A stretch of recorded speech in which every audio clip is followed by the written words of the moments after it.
The world is a diverse and beautiful place. Have you ever wanted to travel the globe, exploring one exotic land, and waking up the next day somewhere completely different? Experiencing the nature, the people, the culture, the art, ancient and new. Come along with me. From ice to desert, beaches to mountains, in the jungle, in the city, and everywhere in between. Soaking in the splendor Mother Earth and all her inhabitants have to show us. By air, by land, by sea, this is Around the World at the Speed of Mike.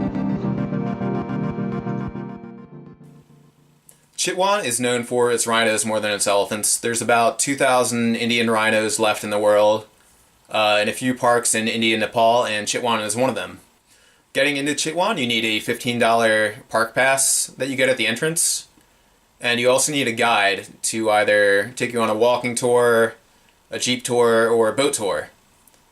But honestly, to see the wildlife, you don't even need to go into the park itself.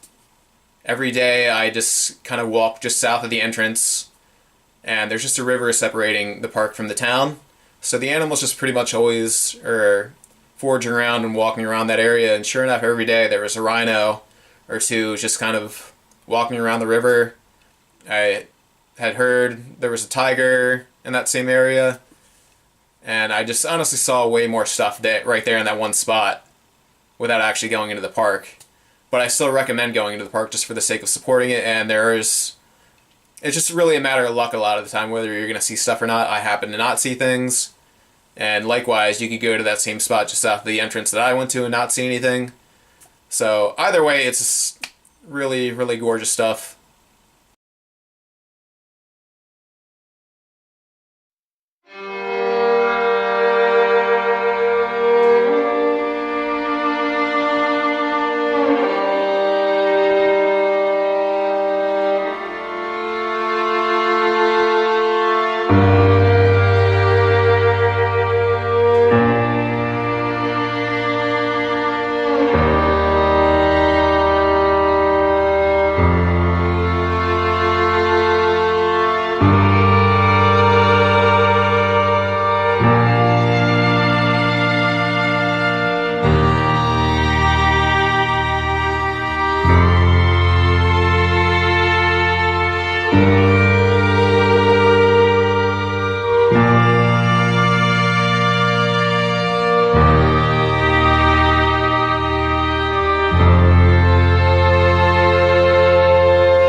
I ended up doing a walking tour that, took the whole day.